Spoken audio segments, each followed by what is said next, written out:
Predikat sakit scam ini hanya berlaku dan sebatas korupsi, bukan pada kasus pencuri ayam atau kejahatan pidana lain. Hampir dipastikan dari sedikit para koruptor yang berhasil atau kebetulan tertangkap, mereka bisa leluasa berkelit dari jeratan hukum dengan alasan sakit. Dan kebiasaan para koruptor ini kini juga mulai diikuti oleh tersangka kejahatan lain. Alasan sakit tersangka korupsi untuk mangkir dari sidang pengadilan makin sering terjadi. Entah disengaja atau tidak, inilah fakta yang terus terulang terjadi. Perilaku koruptor membuat prihatin banyak pihak. Pengamat hukum Todung Mulya Lubis mengakui adanya celah hukum dalam Kitab Undang-Undang Hukum Pidana yang bisa dimanfaatkan para tersangka untuk menghindar.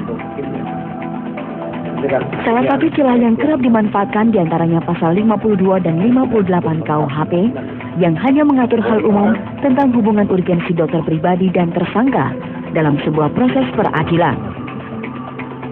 Kita mengatakan hakim bukanlah orang yang ahli menentukan apakah seseorang itu sakit atau tidak.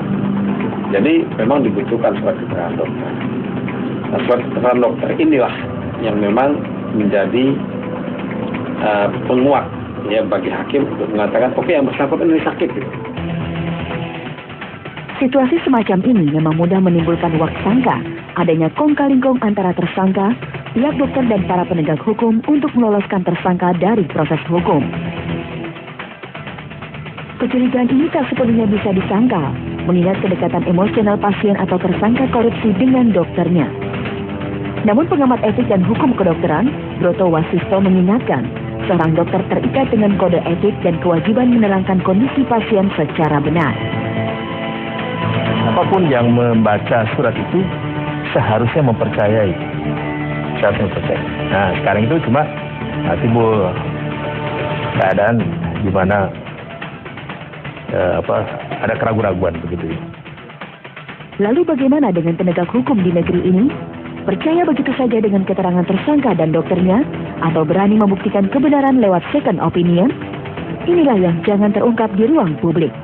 Tapi pernahkah alasan serupa digunakan oleh para tersangka teroris, kecuali memang ia sakit akibat kena timah panas di tugas? Di negeri ini bisa dibilang koruptor bernasib lebih baik daripada teroris. Meski tindak kejahatan yang dilakukan sama-sama merugikan kepentingan masyarakat, namun koruptor lebih gampang berkelit dari jerat hukum. Ringannya hukuman membuat koruptor juga masih bisa tetap kaya usai menjalani masa hukumannya. Jadi, selama belum ada kemauan politik untuk merubah sanksi menjadi vonis mati dan memberlakukan koruptor layaknya teroris, maka tidak akan ada perubahan signifikan dari upaya pemerintah memberantas korupsi. Tim Liputan, Trans 7. Pemirsa